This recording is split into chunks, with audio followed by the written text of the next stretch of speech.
Yeah, ẹ̀yin tèmi, happy new month to every one of us. Lágbára Ọlọ́run, oṣù tún yìí, oṣù ayọ̀, oṣù dùn ló máa jẹ́ fẹ́mi àti yín. Ẹ ṣáà ti mọ̀ pé ọ̀pá ò lè pa gógó, kàkọ́pà kó pa gógó, ọ̀pá yẹn ayé àgbélẹ̀ ni. Lénìí, mo fẹ́ sọ̀rọ̀ lórí nǹkan kan, ká wo grassroots, nǹkan tó ń cause problem, nǹkan tó ń cause problem láàárín àwọn onífújì yẹn gangan. Kí ni nǹkan tó ń fa rògbòdìyàn gan? Kí ni nǹkan tó ń fa gbọ́nmi sí omi òtó? Kí ni genesis crisis yẹn? Ṣùgbọ́n ọ̀pọ̀lọpọ̀ wọn ò take note ibi tí kinní yẹn ti ń bọ̀ wá. Mo kò máa yànnàná ẹyẹkan àbí méjì fún wa má bàa gbà lásìkò púpọ̀. Àkọ́kọ́ nù nǹkan tó ń fa gbọ́nmi sí omi òtó, èmi jù ẹ̀ wo ojú mi láàárín àwọn onífújì. Òun ni pé kò sí onífújì tó fẹ́ kọ́ pé òun ní ọmọ èèyàn kan. Kò sí onífújì tó fẹ́ kọ́ pé òun ní ọmọ èèyàn kan. Kódà kó jẹ́ pé tájọ fojú ara wa rí pé ẹni ó dẹ̀ gbájú ẹni kọjá ọmọ ẹni o. Kò ní fẹ́ kẹ́ pé òun ní ọmọ ẹni yẹn. Tí ọlá bá ti dé, tówó bá ti dé, tókìkí bá ti dé, wọn ò ní fẹ́ kẹ́ pé àwọn ọlọ́mọ ẹni yẹn. Àìmọye tá ti fojú rí. Àìmọye. Tẹ́lẹ̀rẹ̀ yẹn gan sọ pé ẹni yìí ọmọ mi ni o. Tó máa dẹ̀yìn wá lọ́la bí after several years. Á ní òun ṣe ọmọ ẹ̀ tó pé kí ni òkìkí ti dé, ọlá ti dé, owó ti dé. Ó dẹ̀ nà máa bẹ̀. Ṣùgbọ́n àwọn wo ló wà nínú onífújì tí wọ́n accept pé àwọn jẹ́ ọmọ èèyàn kan, tó gbà pé ẹni yìí mo gbà fún ọmọ mi, ọmọ ẹ̀ ni mo jẹ́, bàbá mi ni, musically is my father. Kéèyàn jẹ́ 50 years, kí wọ́n wá jẹ́ 48 years, kó jẹ́ 2 years ló gbà lọ́wọ́ ẹ̀.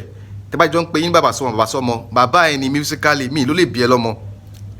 So àwọn wo ló gbà pé ẹni yẹn mo gbà fún bàbá mi ni?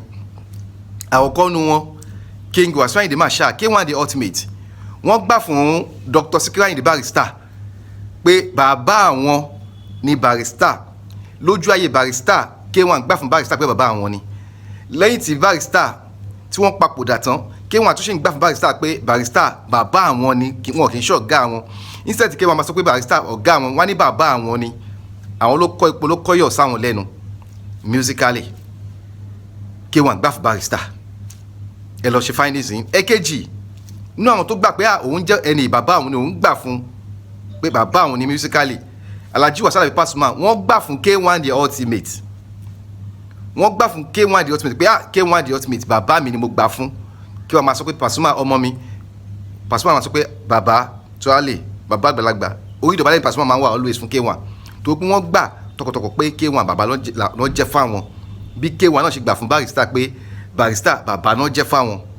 Tẹ́ bá dé wà méjì tí mo dákọ̀ pé wọ́n gbà fún àwọn tó pè ní bàbá wọn yẹn, they are incomparable in terms of everything. Máyì kí n sọ àwọn ọkọ mi fẹ́ nǹkan tó máa fa backlash. In terms of everything, they have achieved a lot. Ẹ lè fọwọ́ àwọn méjì sẹ́yìn lágbolé Fuji. Ẹ lè kọ́ history Fuji without those two. Now, tẹ́ bá wo crisis tó ṣẹlẹ̀ láàrin Dr. Saheed Òṣùpá àti Alhaji Muri Thunder. Láti ilẹ̀ wá, Saheed Òṣùpá máa ń pe Muri Thunder ní pé ọmọ mi ni. In fact, wọ́n jọ ṣe record kan to that tó pè ní like father like son. Tí Muri náà dé gbàgbà pé Saheed Òṣùpá ń kọ́ bàbá àwọn ni, wọ́n dẹ̀ jọ ń ṣe dáadáa. Ṣùgbọ́n all of a sudden everything just go haywire. Nkálukú wá lọ tiẹ̀ wá ṣe tiẹ̀ ní ọ̀tọ̀ọ̀tọ̀ tó pé kí ni Muri ti wọ́n ti lórí kì í, owó ti dé, ọlá ti dé, wọ́n ti bọ̀n káàkiri. So ó di pa àwọn náà sọ pé Alhaji Saheed Òṣùpá ń kọ́ ọ̀gá àwọn ni tó pé Muri gbà fún Saheed Òṣùpá o. Àwọn kan wà tá a lè change táyà fi parí bẹ́ẹ̀ yóò máa wà nìyẹn. Historically ó máa wà bẹ́ẹ̀ pé Saheed Òṣùpá bàbá Muri Thunder ni. Ìyẹn tètè yàtọ̀ sí ti Wasiu Alabi Pasuma àti K1. Torí Pasuma ò kọrin bí K1, ṣùgbọ́n wọ́n gbà fún K1 tọkàntọkàn tára ní pé ẹni làwọn wà wòkọ́ṣe bàbá àwọn ni. Èkejì ní títí Pasuma àti Tai Currency. Pasuma jẹ́ bàbá fún Tai Currency ni. Bàbá mi ọmọ mi làwọn méjèèjì látàyè Brown.